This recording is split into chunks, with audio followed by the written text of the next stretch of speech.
The forest. No one enters.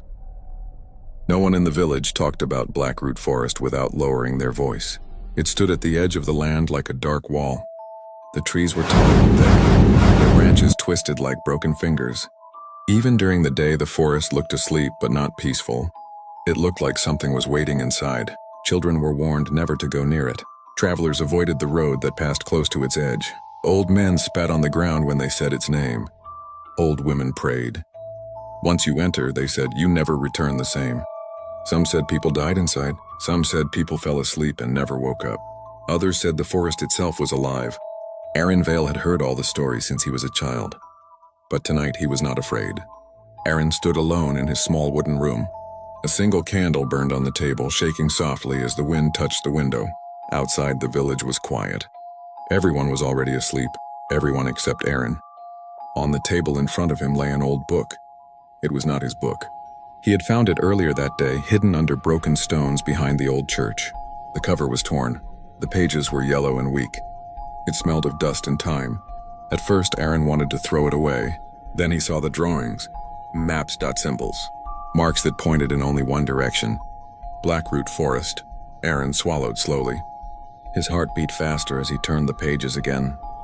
The candlelight moved across strange words and drawings of trees, caves, and stone paths.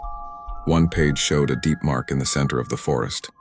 Below it were words written in shaky ink. What lies beneath the black roots will change the world. Aaron leaned back in his chair. He laughed softly. Just old lies, he whispered. But his hands were shaking. Aaron was not a foolish man. He worked hard every day. He helped his mother. He fixed broken tools. He carried water for the elders. Still, no matter how hard he worked, nothing changed. The village was poor, life was small, dreams were dangerous, but the book spoke of something more. It spoke of a treasure, not gold coins or small jewels. It spoke of something worth more than anyone in the village could imagine. Something hidden deep under the forest floor, something powerful, something forbidden. Aaron closed the book and stood up. He walked to the window and looked out toward the forest. From his room, he could just see the dark line of trees in the distance. The moon was high, but the forest swallowed the light. It always did. A memory returned to him. Years ago, when Aaron was still a boy, a man from another town had tried to enter Blackroot Forest. The man said he was brave. He said he did not fear stories. The village watched him walk toward the trees. They never saw him again. 3 days later, they found him lying near the forest edge, alive but not awake. His eyes were closed. His body was warm, he was breathing. But no matter how much they shook him, he never opened his eyes. He was still sleeping when they buried him. Aaron pushed the memory away. That was long ago, he told himself.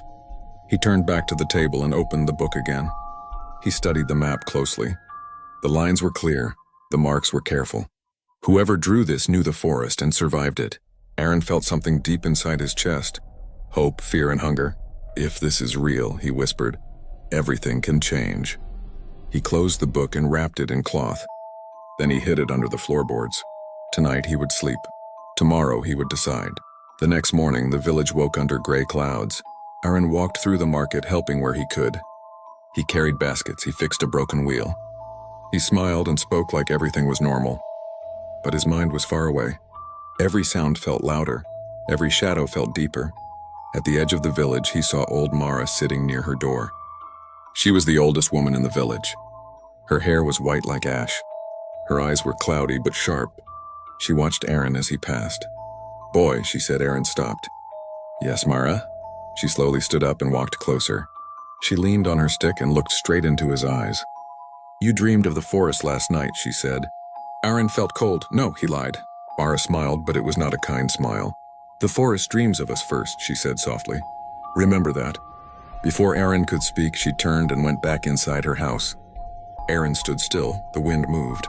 For a moment, he thought he heard something far away, a whisper calling his name. That night, Aaron could not sleep. He turned in his bed again and again. His room felt smaller than before. The walls felt closer. The air felt heavy. Finally, he stood up.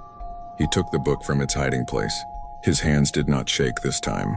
I will just look, he said. He lit the candle and studied the map again. One path on the page was marked darker than the others. Next to it were words written in red ink. The first step decides your fate. Aaron's breath slowed. He packed a small bag. Some food, a knife, a rope, nothing more. He did not tell anyone.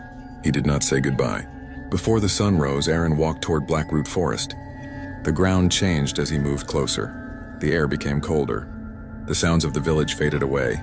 Birds stopped singing. When he reached the edge of the forest, he stopped.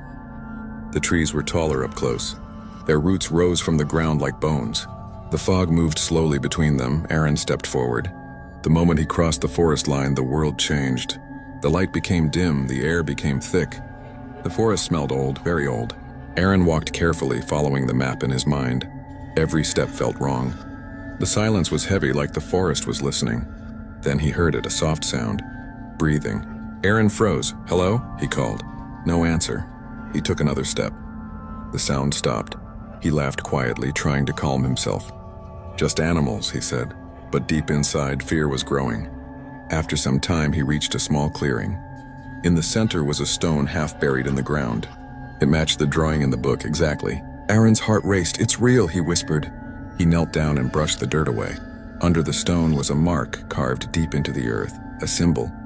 As soon as his fingers touched it, the wind rose suddenly. The trees shook, the fog thickened.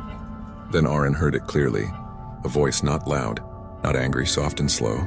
"Aaron," his blood turned cold. The voice came from behind him.